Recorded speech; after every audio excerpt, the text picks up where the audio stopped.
투자 활동을 하다가 북한 사업을 투자를 해버렸습니다. 2002년에 투자를 했었고 한번 실패했었고요. 그리고 2018년에 또 갑자기 연락이 오셔서 제가 대통령보다 한 달 먼저, 저는 이제 한국 국적인데 저를 혼났습니다. 정말 굉장히 산 넘고 물 건너서 이제 들어갔었고요. 가서 지금 우리 대표님께서 미리 말씀하셨기 때문에 있는 그대로 저는 다 보고 왔습니다. 보고 왔고 밤에 새벽 3시까지 술도 먹어보고, 그리고 이제 좀 더 다른 거는 저는 어떻게 했냐면 고속도로를 한번 타보고 싶었어요.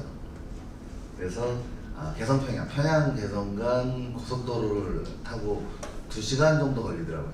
2시간 정도 평화자동차를 타고 110km 정도 평균 시속으로 한 번씩인가 2번씩으로 달려간 적이 있었습니다.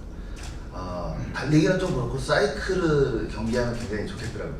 그러니까 서울 평양간 사이클 대회 같은 거 하면 굉장히 좋을 것 같다는 생각이 들었습니다.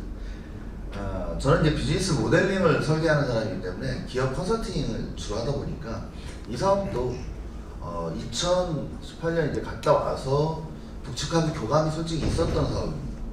네, 우리나라에 이제 프로스포츠가 굉장히 활성화되어 있고요.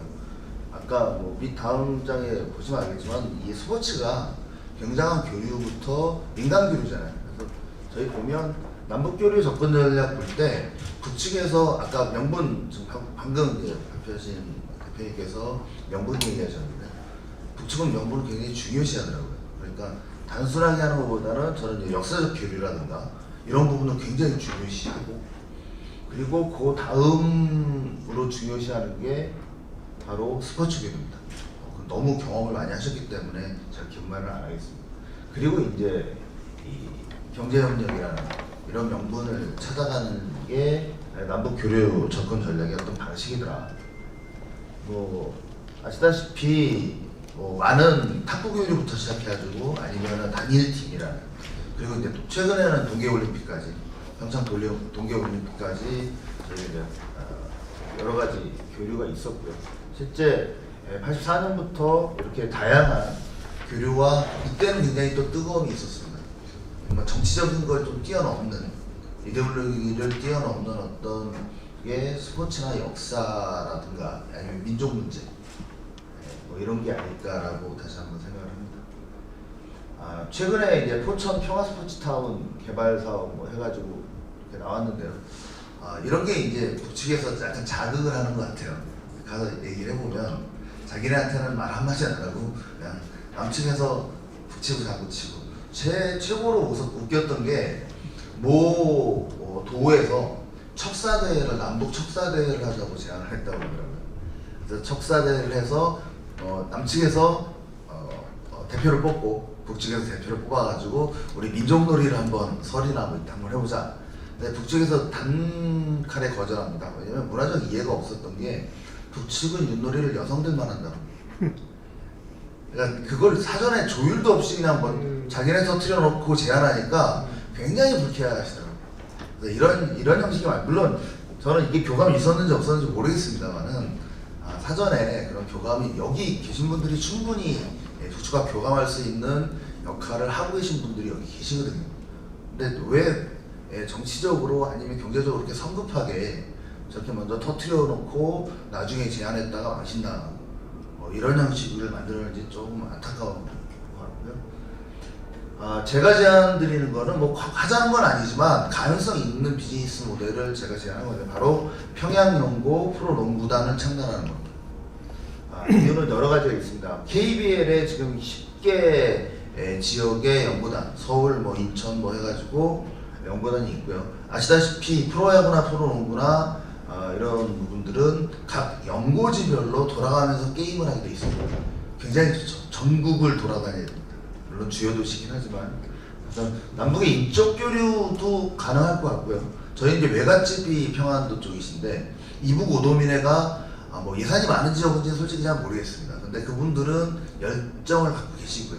분명히 후원기관으로 또 현대라든가 아란티라든가 이런 스폰서 기업도 그렇게 어렵지 않게 구할 수 있을 것 같아서 평양 연고를 한번, 야구를 원하시는 분들이 계셨어요.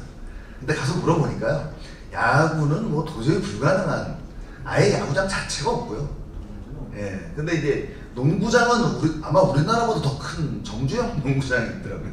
그래서 뭐 시설도 다 있고, 농구에 대한 또 물론 저쪽에 김 위원장이 가장 또 관심 있어하는 스포츠기도 하고, 우리도 어느 정도는 되고요. 그리고 양쪽 다 저쪽은 뭐 러시아나 중국계의 용병을 쓸 수도 있고, 그런 거는 좀 자유스러우니까, 그래서 이렇게 한번 해보면 좋지 않을까. 실현 가능성을 보면 지금 연고지인데 조금 달라졌습니다. 좀 KT가 이제 저쪽으로 좀 올라와서 하나 정도는 달라졌는데, 대략적으로 우리나라 연고지가 이 정도 도시들이 지금 예산을 뭐 말이 많은데 한 100억 정도 쓰는 것 같아요. 이 농구단 1년 예산이. 근데 60억 정도는 뭐 이 표 티켓비하고 광고비를 들어오고요. 그리고 지자체에서 한 40억 정도를 좀 지원하는 것 같습니다. 그러니까 최대 60억 하는 데도 있고, 그 정도라면 평양 연고도 좀 해볼 만하다. 물론 이제 나중에 인건비를 뭐 달러로 준다든가, 제가 100만 원 정도를 돌아오는 길에 고려항공 티켓비를 달러로 줬다가요 한국은행으로부터 경고를 얼마나 먹었는지, 그러니까 사전에 신고 안 하고 달러 함부로 썼다가 큰일 났습니다. 북한. 그러니까 그만큼 우리나라 지금 규제가 굉장히 심하더라고요.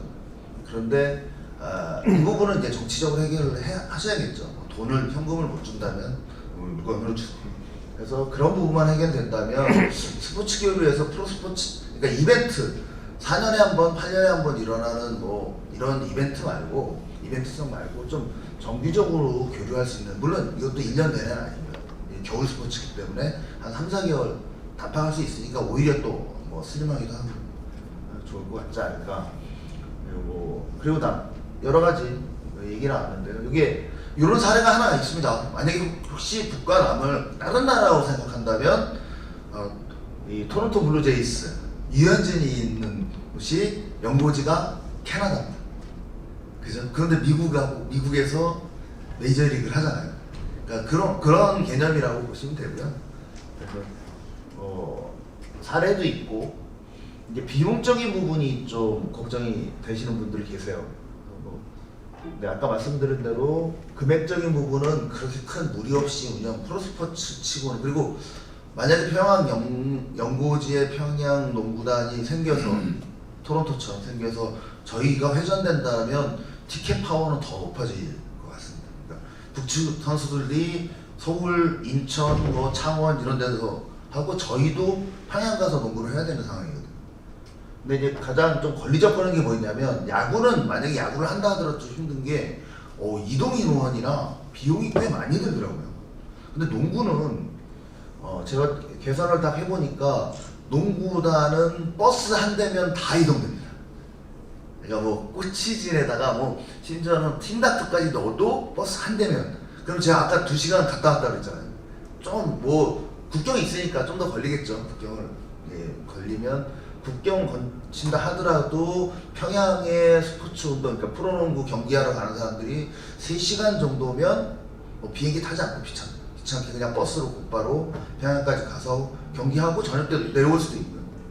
뭐 이런 정도의 좀 간편함이라든가 이런 면에서는 프로농구를 한번 제안해보자. 북측의 내용을 모르는 게 아까 말씀드린 대로 아니고요. 알고 있습니다. 관심 있어 하고 있습니다.